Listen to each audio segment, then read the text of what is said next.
সুপ্রভাত বন্ধুরা, আমার চ্যানেলে তোমাদের সকলকে স্বাগত। আশা করি সকলে ভালো আছে এবং সকলের দিন ভালো কাটছে। আর কদিনই বা বাকি বলো, পুজো তো সেই গেছে।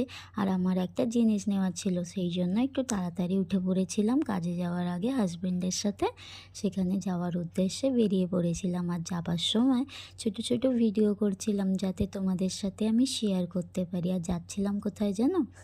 যাচ্ছিলাম হচ্ছে আসলে শালকিয়ার বাঁধাঘাটে। সেখান থেকে আমার একটা ছোট জিনিস নেওয়ার ছিল, সেই জন্যই যাচ্ছিলাম। আর যাওয়ার আগে ভিডিও তো করছিলাম তোমাদের সাথে শেয়ার করব বলে, তোমরা একটু দেখে নাও প্লিজ। আর সেখানে গিয়েছিলাম আসলে শাঁখা কিনতে। আমার শাঁখাগুলো না কেমন একটা হয়ে গিয়েছিল, সেই জন্য ভাবলাম পুজো আসছে, আর শাঁখা একটা নতুন না কিনলে হয় বলো? পুজোর সামনেই পুজো এসে গেছে, সেই জন্যই একটা শাঁখা কিনতে গিয়েছিলাম। আর ওখান থেকে একটা শাঁখা পছন্দ করে কিনে আনছিলাম। আর সেই কাকুর দোকানেরই একটা ভিডিও করেছি, যাতে তোমাদের সাথে শেয়ার করতে পারি। আর হচ্ছে সেখান থেকে আসার পথে একটু সামনে যেহেতু গঙ্গার ঘাট ছিল, সেই জন্য একটু হাজব্যান্ডকে নিয়ে গঙ্গার ঘাটে গিয়েছিলাম। একটু 5-10 মিনিট ওখানে দাঁড়িয়েছিলাম।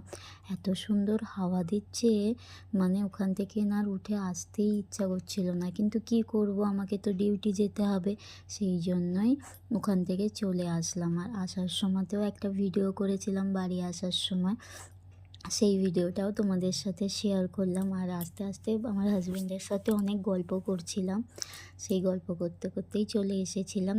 আসার পথে একটা দোকানে দাঁড়িয়ে পড়েছিলাম, কি করতে যেন, চা খেতে। আসলে যেখানেই যা হোক না কেন, একটা চা না হলে হয় বলো?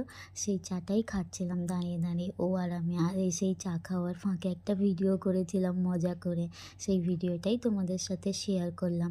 আর কি কিনেছিলাম সেটা না দেখালে হয় বলো? সেটাও তোমাদের দেখালাম, দেখে নাও প্লিজ কেমন হয়েছে।